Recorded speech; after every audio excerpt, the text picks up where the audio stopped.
पद घेण्याच्या अगोदर या कार्यकर्त्यांनी विचार करायला पाहिजे का या कार्यकर्ता पद घेतलं तर त्रास होईल की सुख मिळेल याचा विचार नाही करता येत.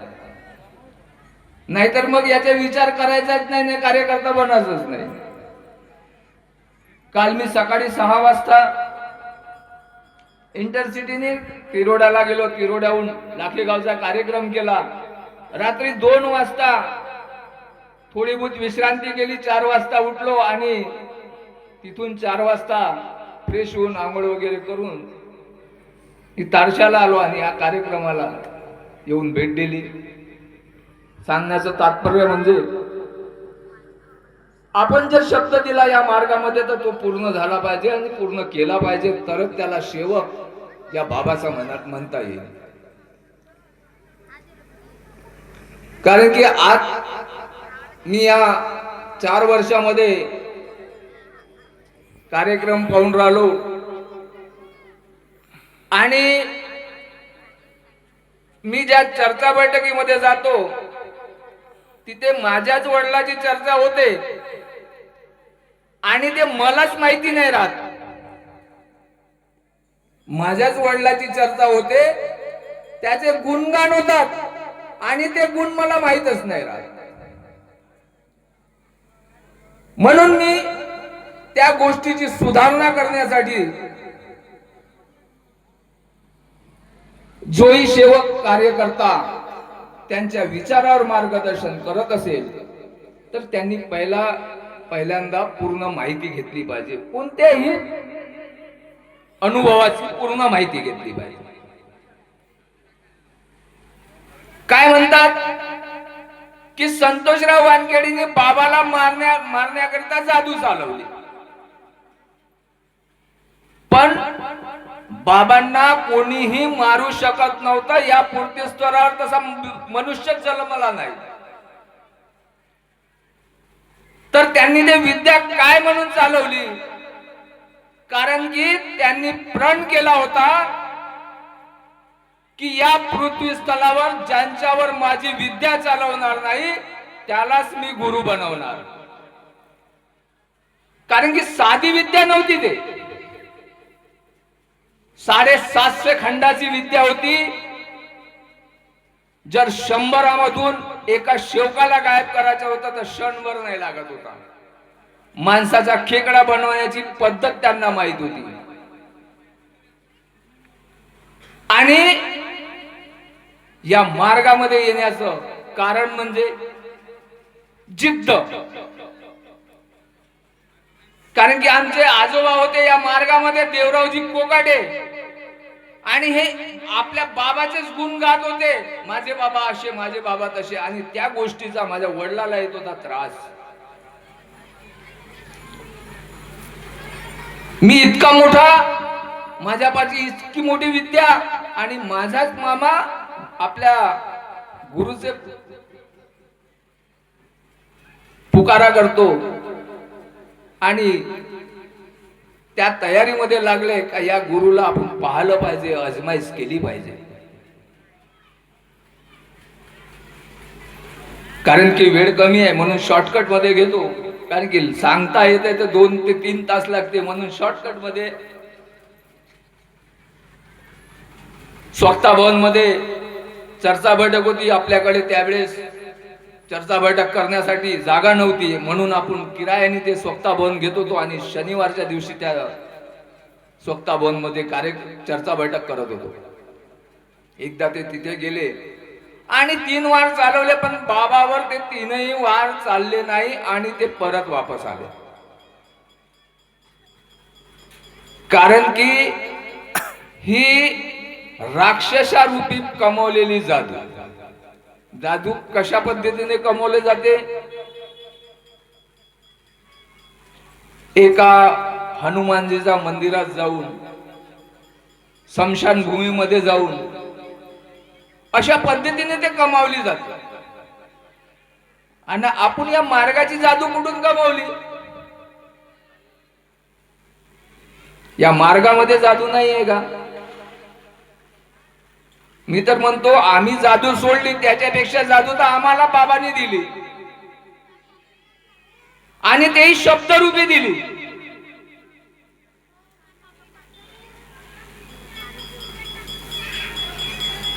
आणि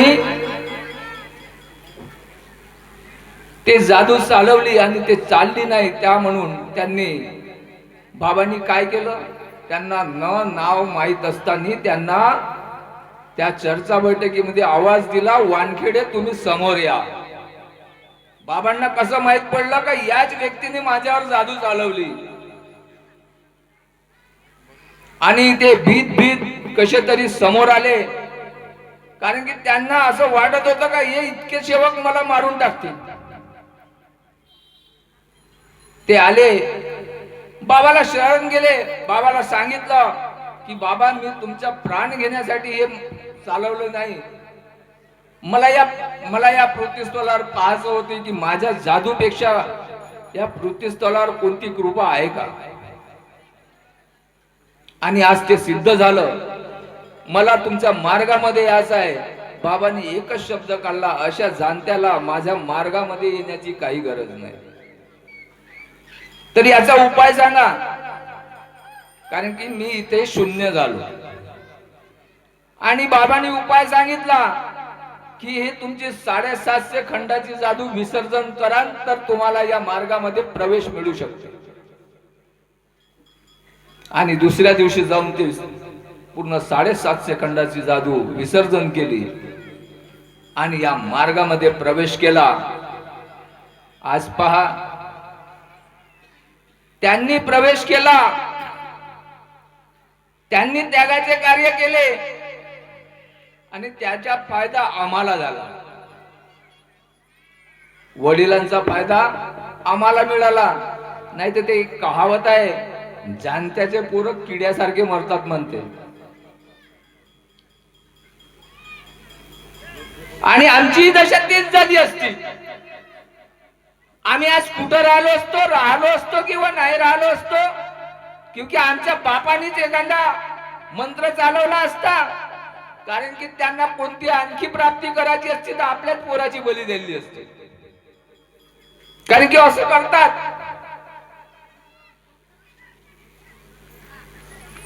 आणि त्यामधून आम्हाला आमच्या बाबा जुंदेवजीनं वाचवलं.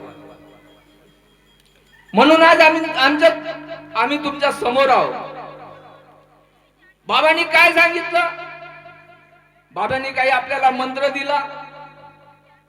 फक्त 4 तत्व 3 शब्द 5 नाही. हे जर जीवनामध्ये बरोबर चाललं तर खरोखरच या विश्वातील कोणतीही जादू किंवा काहीही आपल्या शेवकापर्यंत पोहोचू शकत नाही. पण आपण तसे चालतो का? आपण तसे वागतो का? आज कालचीच गोष्ट आहे. पचगरे भाऊ तिथेच होते. एक सेवक जिल्हा परिषदचा सरपंच होता की काय होता त्याला त्याचं माहित. त्यांनी मार्गदर्शन चालू केलं आणि संचालक त्याला म्हणून राहिला, बाबा थांब ना, बाबा थांब. तो संचालकाला काय म्हणते, अरे थांब ना, हे सेवक माझं ऐकून राहिलं. काय म्हणते तो, हे सेवक माझं ऐकून राहिलं म्हणे, तू थांब. आणि त्यांनी भरपूर वेळ घेतला.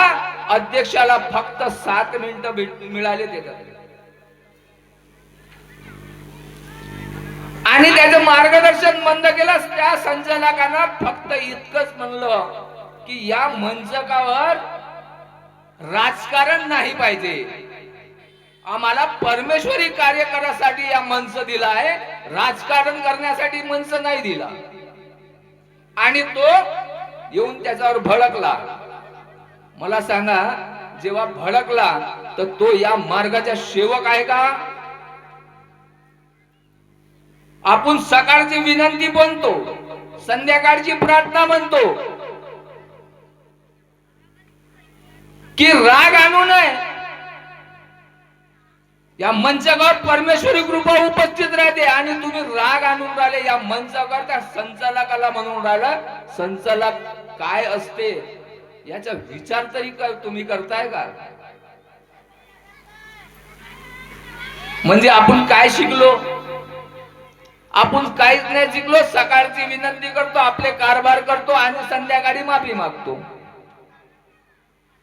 आपल्याला इतकेच कार्य करायचे नाही.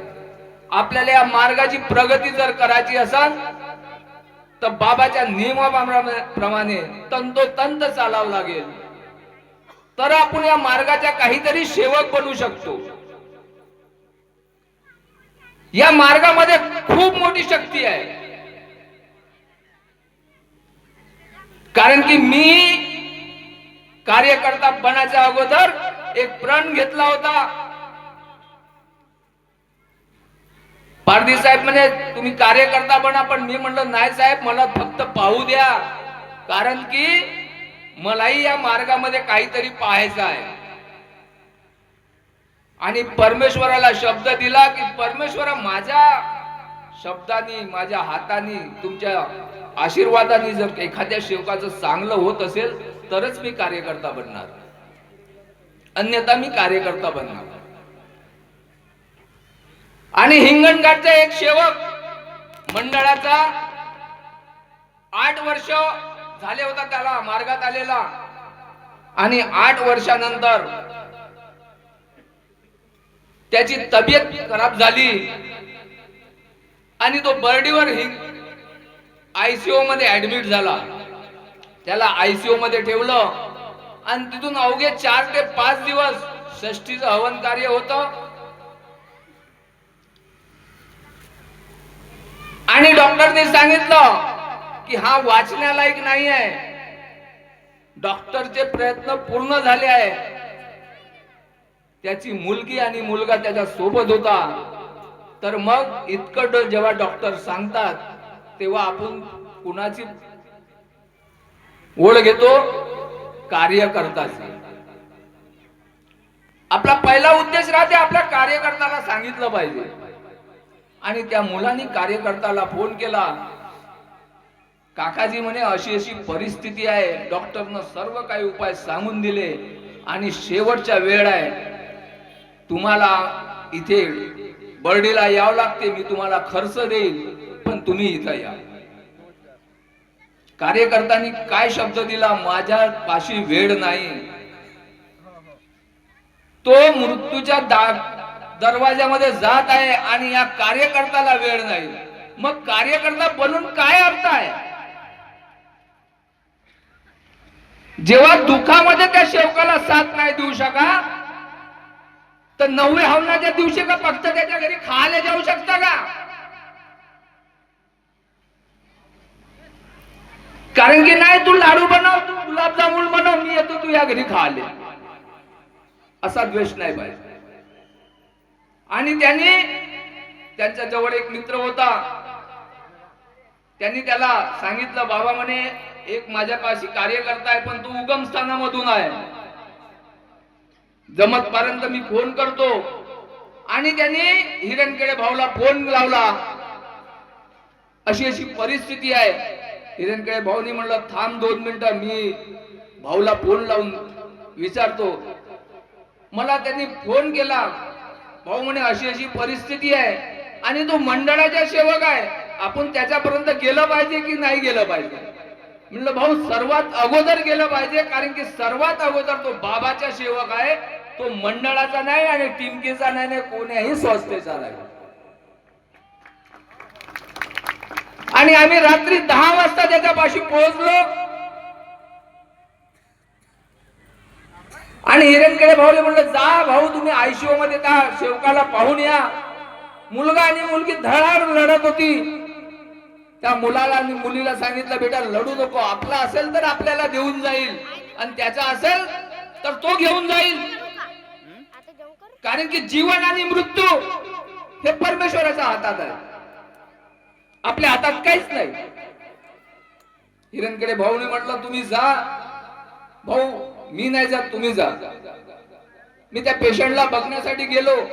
जाणार, पण कसं आहे आयसीयू मध्ये होता, आयसीयू मध्ये आपण जास्त वेळ थांबू शकत नाही आणि डॉक्टरची परमिशन काय भेटत नाही.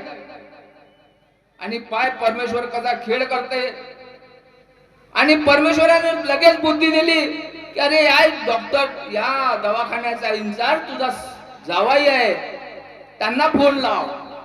आणि मी आपल्या छोट्या जावयाला फोन लावला. जवाई म्हणलं या दवाखान्यामध्ये आपण आयसीयू मध्ये पेशंट पाहायला जायचं आहे, आपण जाऊ शकतो का? बाबा म्हणे तुम्ही 2 मिनिटं थांबा, मी तिथून येतो. जवाई 2 ते 5 मिनिटांमध्ये तिथे आले. त्यांनी डॉक्टर सोबत बोलले आणि मला 15 ते 20 मिनिटाचा टायमिंग त्या डॉक्टर पासून घेऊन दिला.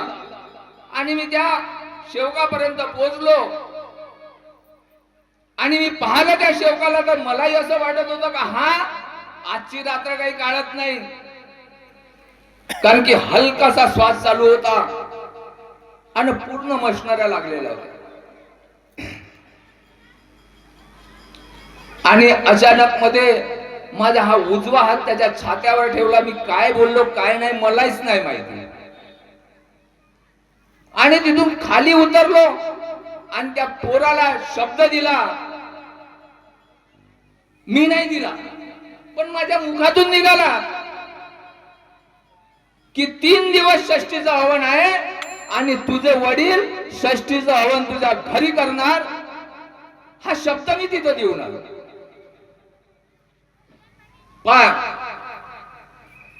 सेवक आपल्याला किती चतुर समजतो.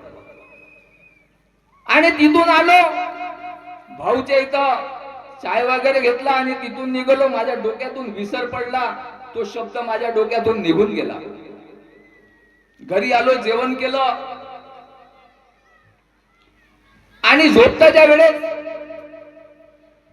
मी अगोदर बाबाला प्रणाम करून झोपतो.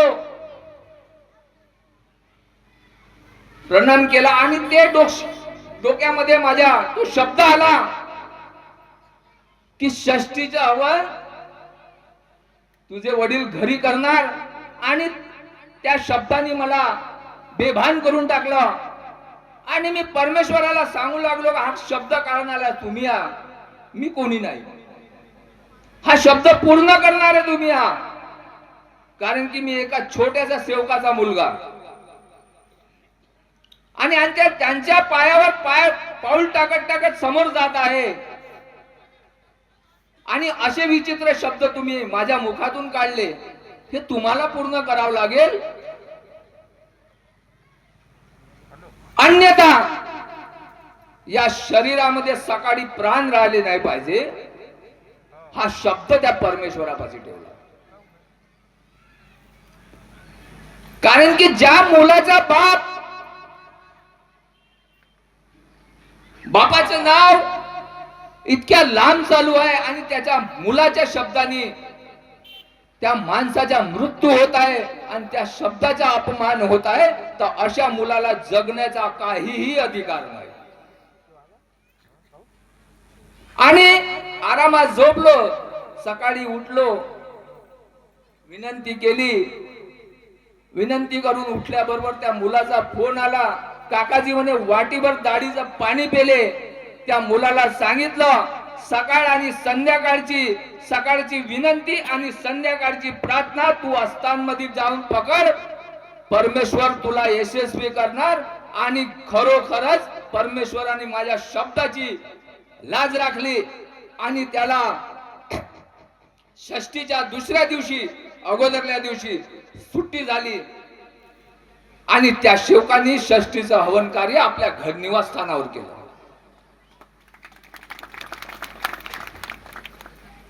कशावरून? कारण जर परमेश्वराला कार्य करून घ्यायचे आहे, परमेश्वराच्या हातून कार्य करून घ्यायचे आहे, तर त्याच्यासाठी आपल्याला आपल्या प्राणाची ही आहुती द्यावी लागली तरी चालेल. कारण की आपण प्राणाची आहुती अगोदरच देऊन टाकली. ज्या दिवशी मार्गामध्ये आलो त्याच दिवशी आपण सांगितलं की परमेश्वरा मी तुमच्या मार्गामध्ये येऊन राहिलो आणि मी सर्व जुने विचार मारले आणि मी मरण पावलो. म्हणजे आपले जुने विचार मेले, म्हणजे आपला दुसरा जन्म झाला आणि हा शब्द जर दिला, मी असं नाही म्हणत का द्यायचा नाही बाबा, कारण की त्या परमेश्वराने माझी लाज राखली म्हणून तुम्ही असं कार्य करू नका.